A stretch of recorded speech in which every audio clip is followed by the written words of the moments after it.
میرے پردادا بھی بہت سخی تھے، اور ان کی سخاوت کی کہانی یہ ہے کہ ایک دفعہ وہ ایک غریب جن کی مدد کر کے آ رہے تھے تو پہاڑوں کا سفر تھا، انہیں اڑتے ہوئے نیچے ایک پتھر جلتا ہوا نظر آیا، ایسے جل رہا تھا جیسے آگ کا انگارہ تھا۔ انہیں حیرت ہوئی، وہ اترے، دیکھا تو وہ عام پتھر تھا۔ انہیں سمجھ نہ آئی کہ یہ پتھر سرخ کیوں ہے، انہوں نے ہاتھ لگایا تو وہ گرم نہیں تھا۔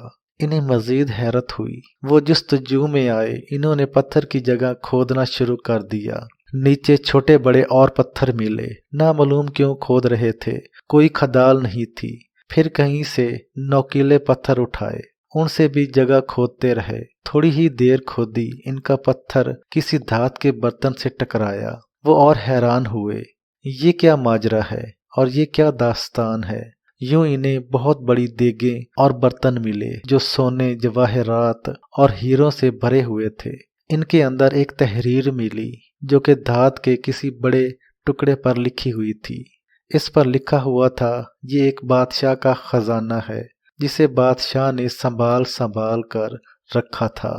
بادشاہ کی وصیت تھی، میرے خزانے کو میری نسلیں استعمال نہیں کریں گی، بلکہ اسے کسی ویران جنگل، پہاڑ میں دفن کر دیا جائے، دفن کر کے یہ پیغام دے دیا جائے، یہ خزانہ ابھی یا صدیوں بعد جس کو بھی ملے وہ سخی ہو، بخیل نہ ہو، تاکہ وہ جب استعمال کرے اور اگر کسی گناہ یا نحوست کی وجہ سے مجھے عذاب بھی ہو رہا ہو تو اس کے استعمال سے وہ میرا عذاب ٹل جائے اور میری پریشانیاں دور ہو جائیں۔ میرے پردادا نے وہ تحریر دیکھی، حیران ہوئے، سارا خزانہ نکالا جو کہ بہت زیادہ تھا، اتنا کہ گمان سے بالا تر، وہ نکال کر گھر لائے۔ بس اس دن کے بعد سخاوت تو پہلے سے تھی، لیکن تونگری اور مالداری بڑھ گئی اور ہم نے مزید سخاوت شروع کر دی۔ ہم باتیں ہی کر رہے تھے کہ اندر سے وہ غریب انسان آیا، ہمیں لے گیا۔ 2 ٹوٹے ہوئے کمرے تھے، ایک کمرے میں اس نے صفائی کر کے 2-3 پرانی چادریں اور ایک رضائی نیچے بچھا دی۔ اب ہمیں بٹھا کر وہ پانی کا لوٹا لایا، اس کے ساتھ کٹورا تھا، کہنے لگا، یہی لوٹا میرے وضو کا ہے، نماز کے لیے وضو کرتا ہوں، یہی میرا برتن ہے، آپ ناراض تو نہیں؟ وہ بیچارہ جھک رہا تھا اور پریشان تھا۔ یوں وہ چلا گیا اور کھانے کا نظام کرنے لگا۔ ہم خاموش بیٹھے دیکھنے لگے۔ مجھے سخی جن کہنے لگا، آپ ٹھہریں، میں اپنی انسانی شکل بدل کر جناتی نظر نہ آنے والا بن کر دیکھتا ہوں، یہ کھانے کے پیسے کہاں سے لاتا ہے۔ یکا یک وہ غائب ہو گیا، اور ایسا غائب ہوا کہ تھوڑی دیر کے بعد آیا تو اس کی آنکھوں میں آنسو تھے۔ پوچھا کیا ہوا؟ کہا اس غریب کے پاس ایک گائے کی بچڑی تھی جو اس نے چھوٹی سی پالی تھی، وہ بیچنے جا رہا ہے، میں اس کو دیکھتا رہا، پہلے جی میں آیا اس کو روک لوں، لیکن آخر اس نے بیچ دی، اور بیچنے کے بعد وہ ان پیسوں سے کھانے پینے کی چیزیں لایا، مزید ہمراہ وہ 2 بستر بھی لے آیا، اور اب وہ کھانے کی ترتیب بنا رہا تھا۔ وہ سخی جن اپنے آنسو صاف کر کے کہنے لگا، انشاءاللہ میں اس کی اتنی مدد کروں گا، اس کی جگہ اس کے پاس گائے، اونٹنیاں، بکریاں، بھیڑیں، گھر، مال ہوگا، حتیٰ کہ خادم ہوں گے۔ ٹھنڈی سانس بھر کر وہ یہ کہنے لگا، کچھ ہی دیر میں کھانے پینے کی چیزیں آنا شروع ہو گئیں، بہت لاجواب کھانے پینے کی چیزیں۔ کہنے لگا، بس آپ کے شایان نشان تو نہیں، بس آپ قبول فرما لیں اور آپ کی مہربانی ہوگی، عنایت اور شفقت ہوگی۔ ہم نے وہ ساری چیزیں کھائیں، رات گزاری۔